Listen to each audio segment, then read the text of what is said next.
I'm out here at Green Dream Farms, and I just had my mind blown because my buddy Pete informed me that he mails plants.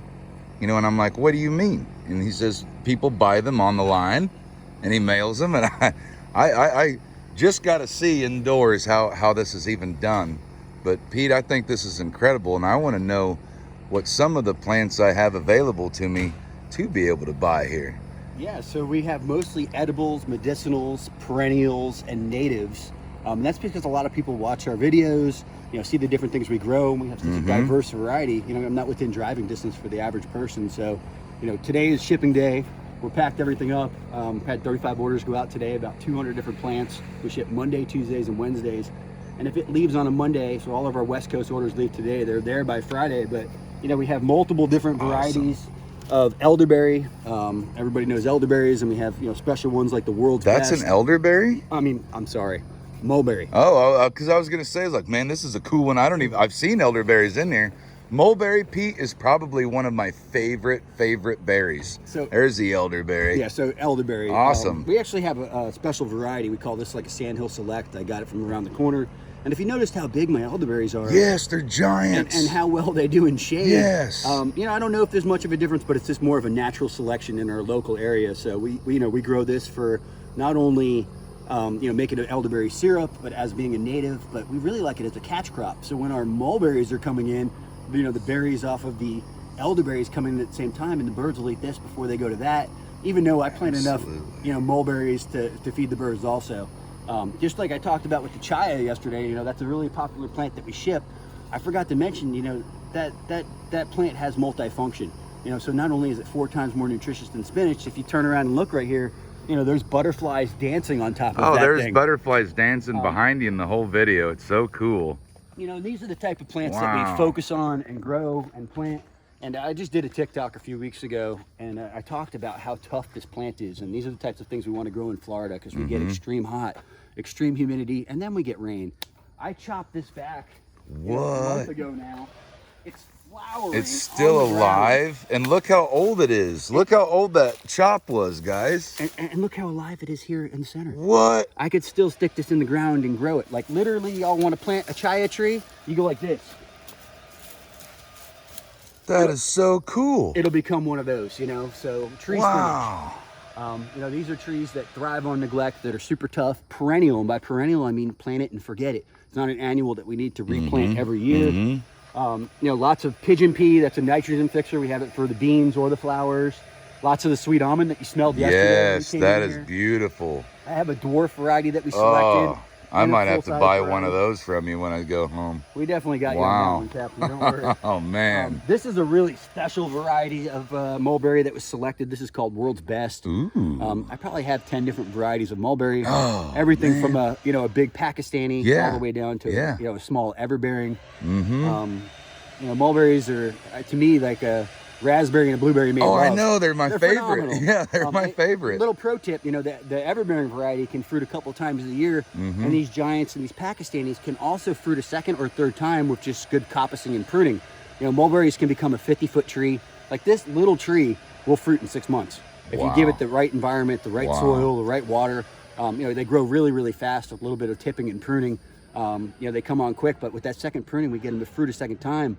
We don't want a 50-foot mulberry. We want to keep this at 8, 10 foot so we can reach those berries. That's why we don't see mulberries in the store, because they're delicious, but they're also they don't have a shelf. They're soft, no shelf life. They travel. It's like you'd have to pick mulberries and sell them the same day type of situation. Absolutely. One of our favorite tomatoes to grow here is the Everglades tomato. Yes, one of my favorites too. This is our there's not much left of this one. This is our probably favorite tomato here in Florida, because it's the only one that wants to grow. You can grow other tomatoes in spring and fall, but tomatoes, they like cool nights like Italy. We don't get that in Florida. We're humid, we're hot. It's end of July. This one will make a patch and have little tomatoes on it all the time. Like every time you come out, there's tomatoes on these plants. Awesome. They're small. They have to be eaten the same day, but they want to grow here. Yep. Like I was mentioning, pigeon pea in the back row. Gotta love pigeon peas. Gotta love any nitrogen fixer. Other different mulberries. We've eaten some Turk's cap hibiscus since you've been here. Yeah. Edible flower. That is delicious, hibiscus. guys. all hibiscuses have edible flowers. Some are way better. So the pink Turk's cap, the red Turk's caps are phenomenal. This is, to me, this is the comfrey of the South. This is our key to our food forest systems. This is Mexican sunflower, Tithonia diversifolia. This plant will grow 6 foot a month. Awesome. Pound for pound equal to chicken manure. We grow this, we chop this, we lay it around the fruit trees. This is our fertilizer. We don't use any external fertilizer whatsoever in the food forest. So beautiful sunflowers. If it gets big too, and it's perennial, lives forever. It'll freeze down to the ground here and grow right back the next year. I mean, it's all over my whole property. So you guys don't apply any fertilizer, like you don't apply. So we use some organic 464 turkey-based manure stuff Yeah, in the yeah. pots, only in the pots, nothing in the ground. So just to give these guys a little extra something, because they're in such a. And I've been exploring this place for a couple days, and that's just pretty amazing, because your stuff seems to be growing better than a lot of places I've visited, and you're not using any fertilizer, just using wood ash from the know-how fire, and nature. Biochar, Yeah. wood ash. When we have organic matter on the ground and we get these Yes, thunderstorms. I've noticed you're just giant mounds of mulch. As far as the trail you'll be walking, and it goes up 2-3 feet of mulch, where you're just building your own soils. That's our living cistern. Yeah, I see you can absolutely literally great. see the mycorrhiza. It's Yeah. incredible. So speaking of elderberry flowering, how soon do Yeah. elderberries flower and fruit? This soon. Yeah. We're literally sending them out that are ready to go. That's awesome. And like I mentioned, we use a little bit of organic fertilizer in here because this is a sterile mix for shipping. It's a pro mix. We get inspected, have to be certified to go to California, Arizona, Texas, all of those. So this can be mailed all over the country all then? over the country. Nopales. This is probably one of my favorites. The pads on this can be eaten. This is a variegated variety, very Yeah. common in Spanish dishes and so on. I was gonna say, I've never seen a variegated variety. I've Pretty always cool. just seen this right here. Yeah, so we got the green, the variegated. Nice. You can see in the second row, lots of perennial peanut. That's a nitrogen fixing ground cover. Love Sustainable those. lawn alternative with edible flowers. I see more tomatoes. I see firebush. This is probably one of our favorites. This is the cranberry hibiscus. This is also a perennial. It makes a really pretty plant in the landscape. Also Yeah. has edible leaves. I mean, you can eat these leaves. I really like the young ones. They seem to be the most tender, and they're kind of sweet. They're kind of sour. Kids even like them. So yeah. it's something that I have to put into every garden that we do. Nice. I love it. I won't just eat one on my own, Captain. You're gonna have to pull one off of there. Get that top I one. got you. Come on now. I got you. And it's not just tasty, but it's good for you too. Flat flowers edible. Tastes like kind of sweet and sour sauce. Kenoff hibiscus, kind of related to cannabis. This is Hibiscus cannabisis, I believe. Wow. Try the leaf on that. It's also very similar. A little bit sour. Edible flower too. Looks like an indica. Yeah. We could just keep going over Oh there. wow, I like that one. Nice, right? Yeah, I like that. All different Cattleya guavas. So the Cattleya guavas make a really nice dooryard tree. Not quite a tropical guava, so they're way more cold hardy. Here in Central Florida, I've taken, low 20s, and these trees might have gotten some burn on them, but they came back. I have a lemon and a Those strawberry. don't produce the actual guava then? They do actually, right over here. So want to try one? Yeah.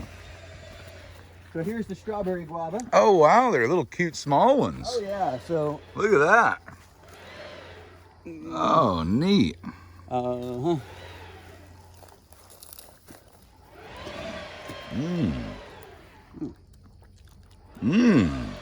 That's good. this is what we like to call a dooryard tree. You could put this in the front yard in place of that ligustrum. So in our edible landscape, and this is something that slides in up there. I've seen it planted in standard landscapes, and people didn't even know they had the fruit. And they just want that umbrella look in their front Yeah, yard. they're a So, beautiful looking tree. covered in fruit. It's due for pruning right now. I'm gonna Yeah, wait it's until just after it's done. absolutely covered in fruit. The best part is too, if you don't eat the fruit, they just rot right in place on the tree, so they're not making a big mess on the ground, attracting rats. Love it, man. Absolutely amazing. Over here, we've got lots of natives. So I have a special variety of Simpson stopper called Showstopper. This is a native, edible berries, but more for the birds, Nice. insects. Got to give back to the homies, right? Lots of coral honeysuckle. Last one, this is the true native firebush. This is the Yep, big leaf. yep. I was gonna say that's the one I know. That one that you were showing me yesterday. That's why I didn't recognize it. And Yeah. that's the one that I'm used to seeing out in the wild. So, this is great for the butterflies, hummingbirds. You made a video. Yeah, on I'll it. probably buy that one from you, buddy. Check out your video on it. Yeah. That's great. native grasses like the muhly grass, Mm-hmm. clumping grasses like the vetiver. This one's very, very popular for erosion. The roots on this Yeah. one are said to go 15, 20 foot. Absolutely. This is another one we use in our food forest system because the grasses are super high in silica, super high in carbon. When you have that carbon nitrogen ratio, we're mimicking that slow release fertilizer. Absolutely. So, going into our food forest areas and resetting them. This is what I like to call some climate change grass right there. This You know, stuff is I excellent mean, for erosion. it literally carbon or sequesters the carbon. So pigeon pea, perennial peanut, you can see this is a special Chico variety. It's a little bit tighter as far as the growth form goes. This is a great new lawn variety that was just released. And edible flower, so Ooh, makes a pretty little flower, go on your salad, go as a garnish. That's tasty. Really looks nice, obviously, as a grass. Native Fakahatchee grass, probably another really favorite grass. I always love the flowers on these. They're the pretty flower. They are pretty when they open up. Yeah. Lots of lemongrass. And then lots of sunshine mimosa, Mimosa strigolosa. They should probably just check out your video you just made on this, but this is a sensitive plant, and I think it reacts a little better in the full sun. You can see it's almost just closing up from me talking. Wow. That's fast. Oh. Very cool. Beautiful purple flowers. I mean, they almost look like an alien developed them when they're going on. Right? No I know flowers that right they now. remind me of the Lorax tree. They're crazy. Lots of, everybody asks me, how quick do these trees fruit? I mean, look at this. This is a small Muntingia. This is known as a strawberry tree. I know those. That's People call good. this like Captain Crunchberry. I have yellow and red varieties already fruiting, in this little 4-inch pot. These trees can fruit all year long, and they taste like cotton candy. It does. I've had one at a friend's house, and it is amazing. I thought that was just such a unique taste to me. And I shouldn't be growing these here. I plant one every year. It freezes to the ground. This is definitely a tropical tree, but I've gotten 200-300 berries by the time this thing freezes to the ground. Like, wow. What am I losing? Yeah, exactly. I mean, exactly. Think about what you spend You're going still to the having grocery fun. store. Yeah. So, strawberry tree, pretty epic. We ship a lot of carambola, starfruit trees. I have a lot of good love grafted those. varieties. They're very popular. Medicinals are over here. We've got things like yarrow, rue. I'm going to be coming in here and buying some since I got that new place in Okemos. I don't know how long you want to go, but we could just keep going. Lots of mulberries up and coming here. We could talk about the butterfly pea and the katuk. That's a good one. Nice. These are some of my favorites over here too. So this is our perennial zone. And perennials are super nutritious and medicinal, and this is known as Togan spinach, edible leaf hibiscus. You can eat the leaves on all of these. Wow. This thing can be used as a wrap. They even get much bigger when they're in the ground. My roommate grew some of them. Literally. I know because we spray nothing out here. All this stuff is edible. It's awesome. Here's another perennial. Okinawan spinach. You can eat this too. Goes on salads. Ooh, it's beautiful. Look at that underleaf. Really pretty. Oh, wow. Purple to the bottom side. True ginger for like cooking. Lots of longevity spinach. This is another perennial. These make really nice ground covers. So even if you're not eating them, they're there in the food forest, and they're just filling in some space on the ground. These perennials like moringa and we were talking about earlier, they're very medicinal. They're very nutritious. They're very strong. They work well into sauces and stuff. Like this one is touted to have a million different medicinal properties in Southeast Asia. Really? It's a panacea. Like everybody knows what this is. That's awesome. Super easy to grow. Like this is another one, just like the chaya. Yeah. I can just cut it and you just stick it in the ground. That's it. These are. There's tough some plants. dragon fruit you got there back behind there.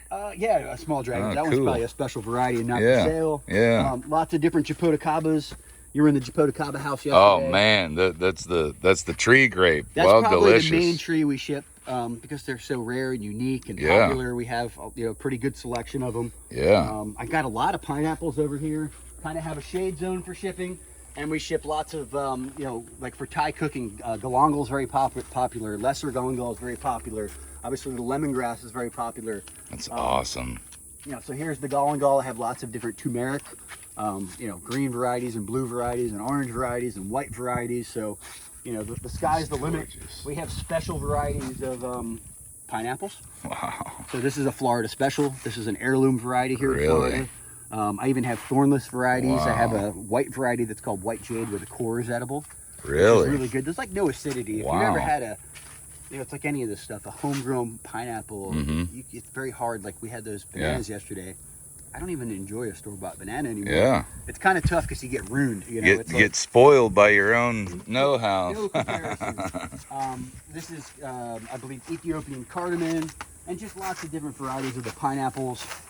You can see a passion vines kind of starting to take over my miracle berry. This is another one that we ship out quite often. I'm not going to eat this right now, but I'm going to give it to the captain. And these berries literally change the flavor receptors in your mouth, and they'll make a lemon taste like an orange for like up to 20 to 30 minutes. And, you know, not only are they cool like that, you know, people are having, you know, flavor tripping parties with this. It changes the flavor of anything that has, you know, acidity to it or that's really sour. And people with cancer, you know, they have a metallic taste in their mouth a lot of times from the radiation. They can take that berry. I've heard them. So, you know, like people tasting that and then tasting food again. That's where I was going with Wow. I gave a handful of these to a guy that was going through chemotherapy, you know, over here in the nursery 2 years ago. And he called me that night when he got home crying. Man. A grown man, you know, like in tears. Like he said he hadn't tasted food in over a year. You know, Yeah. he's like, where can I get some more? You know what I mean? It changed his life, like, literally, you know. So, Isn't that you know, incredible, man? You Just got the what people food in can do. New York City you that'll know? pay $10 a berry, Yeah. you know, and have their little flavor tripping parties. But, you Yeah. know, it's not, and this is amazing for cancer patients. Kids freak out about it. You know? Yeah. It's all about the kids. You know? Absolutely. You know, anything the kids are going to get excited about. So put these in your pocket, sir. You Oh, can grow those man. from seed. For sale, $20. That spiral ginger you really like. Yeah, with the edible I flower. love that. We got a couple of different varieties. Feel the bottom of this one. This one feels like velvet. Ooh. This one makes a yellow side flower on it with a bigger Really? cone. So a different variety of the Costa.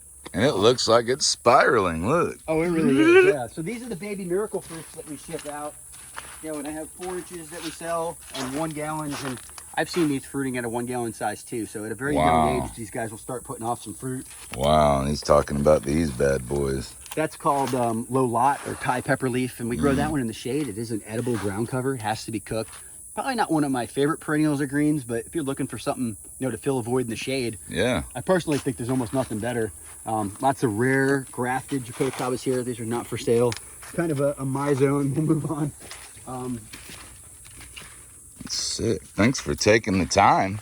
Real quick, we ship lots of bananas. Ah, you know, people so- have always asking me where they can get bananas. Now I can just send them to Pete. So I broker these in. These are tissue cultured bananas.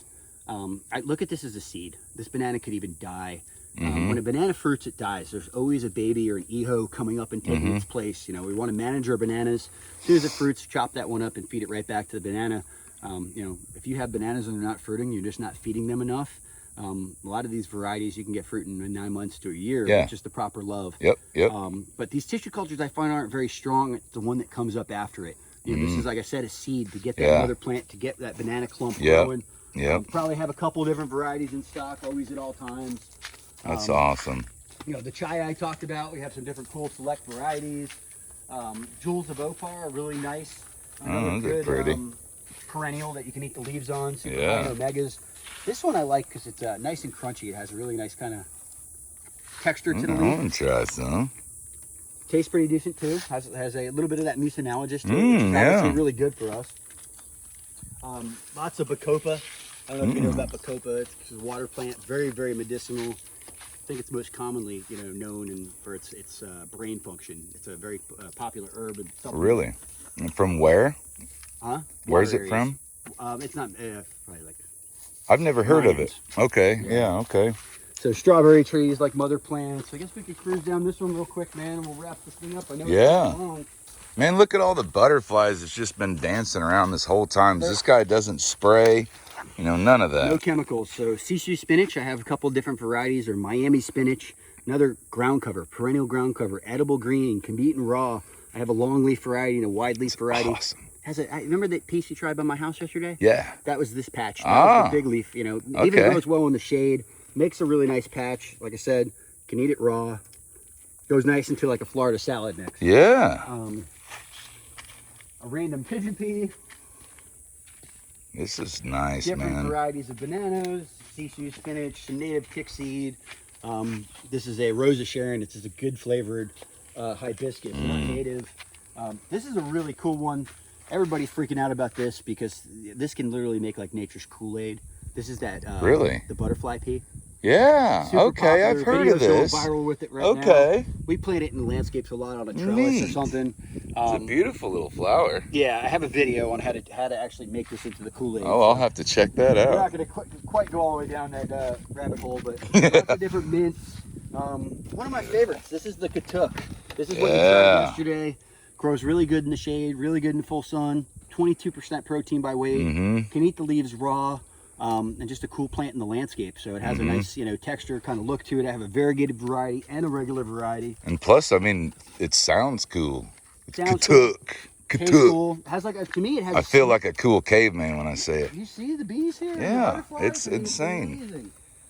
All of the homies just flying around like, thanks, Pete. So this is a really cool one. This is called African potato mint. And this makes potatoes under the ground in the most beautiful ground cover you've ever seen. Takes the full sun, needs no water. That's everything that I'm talking about. Is that one, does that get pretty out of control if you don't keep it in a pot? It'll make a big patch, yes. But we kind of... Well, I know there was one that it can take over pretty big, but I didn't know if it was the African mint potato. It stays in check. Yeah, It just makes a great ground cover in that area type of situation.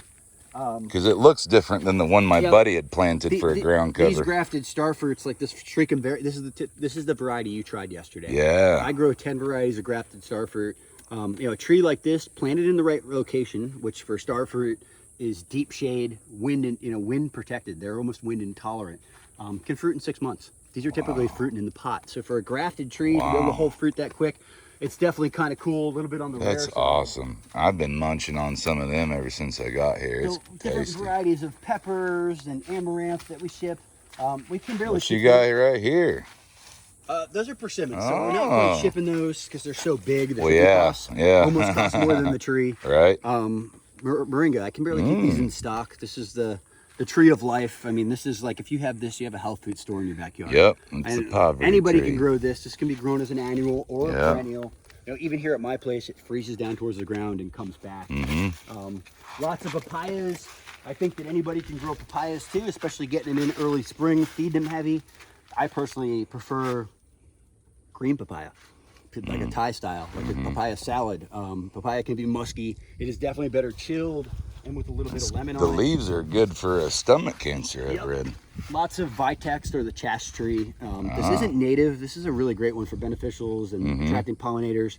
Also super medicinal for the ladies. They use the berries on this and they tincture it, and it's supposed to be really good for balancing hormones and things like that. Nice. Beautiful purple flowers, and unlike a crepe myrtle, that maybe It flowers is a a month. very, very pretty flower. It is. It's really pretty. I wish the Caliandras were going off right now. Those have beautiful purple powder puff like flowers on them. It's also a nitrogen fixer. That's so cool. Lots of different salvias. This is a really cool one to talk about for a second. You can eat the leaves on this. This is our Florida cranberry. And by Florida cranberry, I mean Roselle, really, really popular with Jamaicans. And if you were to go to if you're in the South here, Publix, and buy a hibiscus tea, it's gonna have this. The calyx from this is actually what's used to make the tea, and it makes the most delicious tea. Really? Had super high in vitamin C, and it's a bright red tea, and it makes this cranberry-looking calyx, with the seed pod inside of it. So I wish in my videos I would post the picture on top so you could actually see it. Yeah. Really cool one, perennial-wise to grow. And that one, unfortunately, I say perennial, and it's more perennial like Puerto Rico, Zone 10. Yeah. Up here, it's more of an annual. I do grow a true annual, true perennial penta. So most pentas today have been bred so far away that they die in 6 months. They're more like an annual. This one, I have a friend that gave me cuttings of it. He's been growing it since the 80s. Wow. And this constantly has bees and butterflies on it. Pretty red in the landscape. Beautiful. And all of these plants that you see out here, I'm going to say this again, it's not about just feeding us. It's about feeding nature. About helping the homies, Yeah. Look at all the pollinators that have just been going around. It's just absolutely insane. So because if we feed them, they're going to take care of us. Yeah. More just big Mexican sunflower, we can come through here once a week and it'll grow back up this fast. And the cool thing is too, Pete, is I've seen very, very minimal insect damage. You've got the good insects, but you don't have a lot of insect damage. I have little water spots and stuff Healthy, like that. healthy plants are more insect resistant themselves. They're more disease resistant. You know, a lot of the things that like to go attack plants that we don't like to get the weak plants. You know, it's that survival of the fittest. No different than the lion chasing the smallest deer. You know, we find that we have much better time with pests and raising the small plants that we've started ourselves. And a lot of the stuff that you look on my right side, I broke in. You know, and I can't say everybody has the same practices I do. You know, so for us, when we take in a tree like this that came from a nursery that says probably use chemical fertilizers, you know, we actually hold these plants for 3 to 6 months before we even sell them, and we almost call it like a weaning. Hold them hostage, you know, and, like, and detox them. Start hitting them with the teas, we start hitting them with the organic fertilizer. I'll lose a couple every time. Yeah. You know what I mean? Like crashers. Yeah. Even with the mango, you know, they're just so juiced up and they're so on that, you know, that juice, you know, it's hard to get them right back over. So a lot of these haven't made it to the other side yet because they're in the wean yet, you know? Yeah.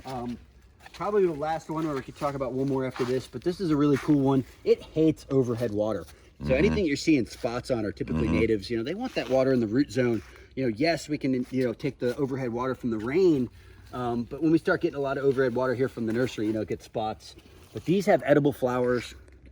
They literally taste like a raw mushroom, and this is the native blue porterweed. Makes a really nice ground cover. Flowers aren't quite the size right now. But they have a really nice raw mushroom aftertaste, and this is medicinal too. Very commonly used in teas. I believe I have some of this in my yard. A couple fig cuttings, some Malabar spinach. I need a drink for all these leaves I'm eating out here, Captain. Right. And I guess last is just the pigeon pea. We grow this as a coppice plant. It's a nitrogen fixer, but most popular, probably commonly known as like used for gondolas, so that you actually take the pods and you would eat the beans on it. Yeah. These sometimes will last a few years here. Sometimes we'll use them as an annual. Last year, the ones I had out in the field died back, but that is just a portion of the stuff we ship. Wow. This is a small section of the farm. I have about 37 pages on my inventory for my local pickup and my install, you know, type of stuff. And, you know, we've got about 200 items for probably online shipping. So constantly looking, constantly expanding, constantly trying to get better. You know, I'm always out there looking for the new kind of hot. Yeah, I mean, that's awesome. And thank you, dude, so much for just like going so thorough with that. You know, I mean, that's some incredible knowledge that this guy knows a lot about, and he's just sitting there handing it out every day for free. You know, so and I do the same thing, so I love that. You know, and that's one thing I really appreciate about you is you're always more than willing to just teach because you can.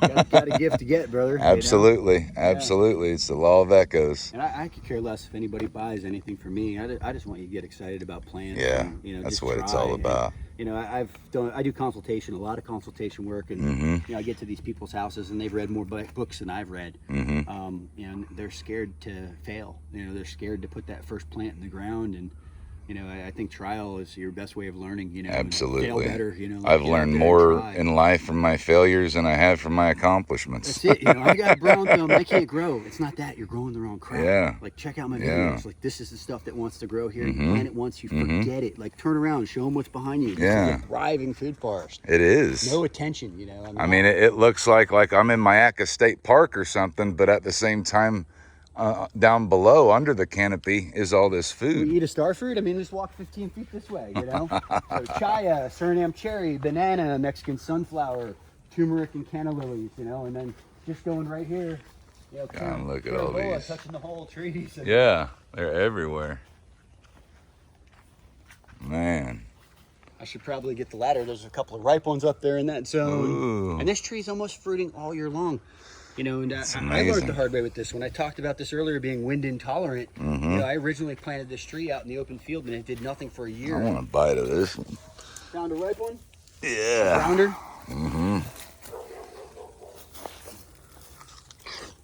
That's tasty. I don't think that most people realize, you know, if you've had a star fruit, you're looking at this in this video and you're like, oh, I've had a star fruit, they're terrible. Oh, no, this is different than Publix. Yeah, you know, the ones that are in the grocery store, it's just like all the other crap that's in the grocery store. Yeah. Those varieties have only been picked for, you know, mostly, you know, shelf life. Yep. They can be picked green and they can ripen. Just like tomatoes, star fruits are picked at like a green stage and gassed to ripen them. There's almost no flavor. So when you get one off of the tree like this, most people taste it and they're like, I've never tasted anything like this in my life, you know. And it's I don't like store-bought star fruit. I don't like store-bought papaya. I don't like store-bought dragon fruits, especially. Like, no flavor. No flavor. You know, they weren't grown in real soils either. You know what I mean? Even that word organic, you know, we can't trust organic. Yeah. You know, there's 186 different organic chemicals. You know what I mean? It's, Arsenic is organic, but you won't see me drinking a you know what I glass. mean? So I think it's more important to grow it yourself, or know your farmer, or know where it came from. Here you go, ladies. Pick up the girls. Ladies. Well, thank you so much, We're brother. gonna get back to eating some fruit. Yeah. You ready? Let's geek out. Yeah.